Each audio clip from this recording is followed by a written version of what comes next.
Okay, here are some key takeaways about spinal anesthesia. Neuraxial anesthesia or neuraxial block. Spinal anesthesia causes sympathetic block at T1 and L2 level. It is unopposed parasympathetic vagal activity is increased that causes bradycardia, hypotension, excessive vagal tone, which can also cause high spinal block, where is risk of hypotension, bradycardia, cardiac arrest will be there. So T5 to L1 block causes vasomotor center, and their blockade leads to vasodilation and pooling of blood into the veins that results into hypotension. Left uterine tilt in obstetric patients reduce hypotension and pregnant patients. So these are some things points that are very important to memorize or to keep in the mind about. So in order to prevent the hypotension, we have to take certain measures, like we have to preload the patient or give bolus of IV fluid to prevent hypotension. That is very common in spinal anesthesia. Or place the patient head down Tendelberg position to promote auto transfusion, blood return from lower body to the heart. And we have to give fluid, IV bolus fluid for 5 to 10 ml per kg. If cardiac and renal functions are normal, we have to give 5 to 10 ml per kg to the patient. Let's suppose if there is patient 50 kilogram, we will give 500 ml to that patient for good preload, because patient is also NPO. To avoid excessive hypotension, we have to give that fluid. Next one is avoid excessive fluid in cardiac compromised patient. There's risk of overload when block wears off. If bradycardia happens, how can we manage?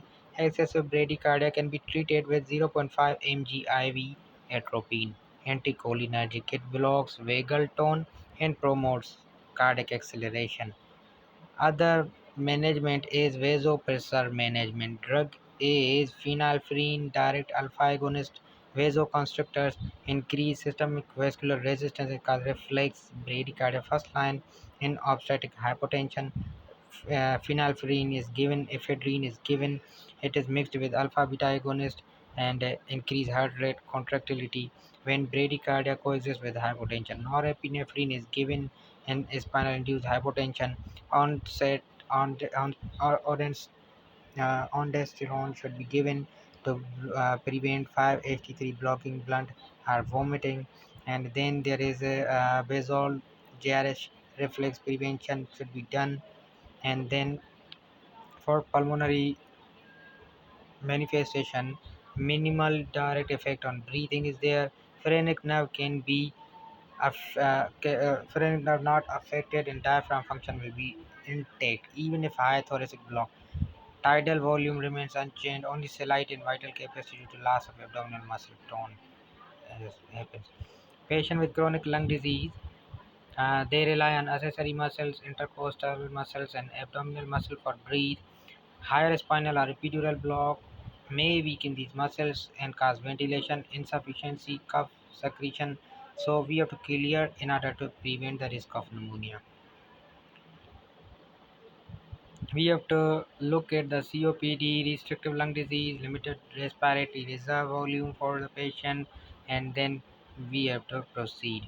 Benefit in selecting patients for upper abdominal and thoracic surgeries.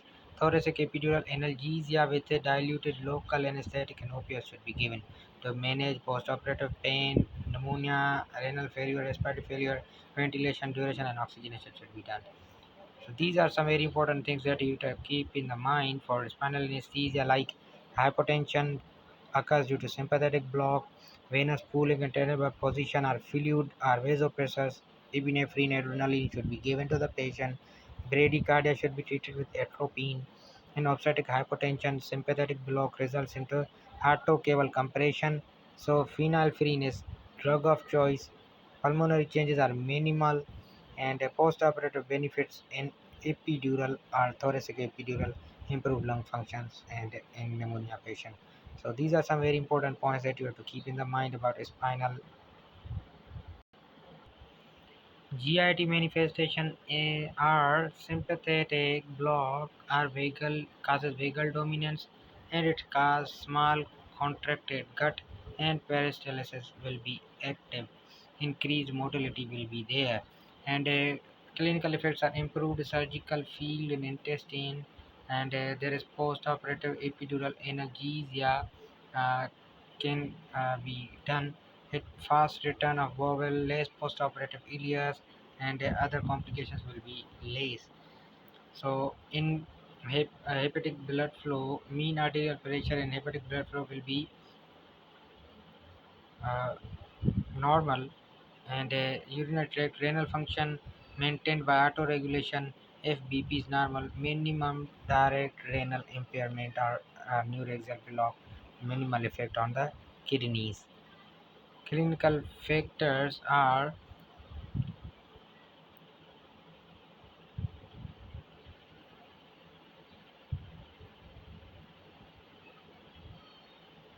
during procedure, normal surgery, hormones like ACTH, cortisol will be increased, causes blood pressure, heart rate, blood glucose rise.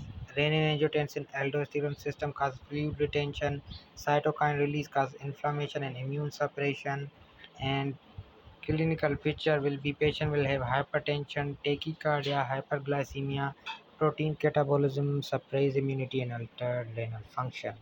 These are normally observed during procedure. Effect of neuroaxial block.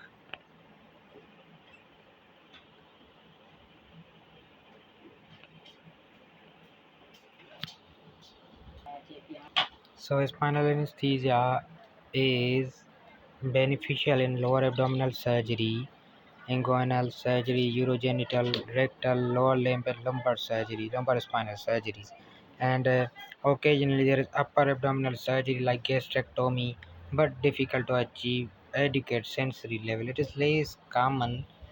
So there are some things that you have to avoid neuraxial block. If surgery involves respiratory compromise, patient like any chest infection, prolonged surgery, complex procedures, then there should be general anesthesia where an anesthesiologist must perform these type of contraindications of spinal anesthesia. Absolute contraindications are lack of consent, coagulopathy, hypovolemia, raised intracranial pressure, infection, or any valvular disease. Any valvular disease, we do not have to perform spinal anesthesia. Sepsis, spinal deformity, we do not have to perform spinal anesthesia. Pre-op evaluation should be inspect the back for scoliosis and spine. Routine lab not required for healthy patient. If clinical suspicion, then coagulopathy coagulation profile should be done to the patient. So these are some very important things that you, as you can see, these are the absolute and relative and controversial contraindications of spinal anesthesia.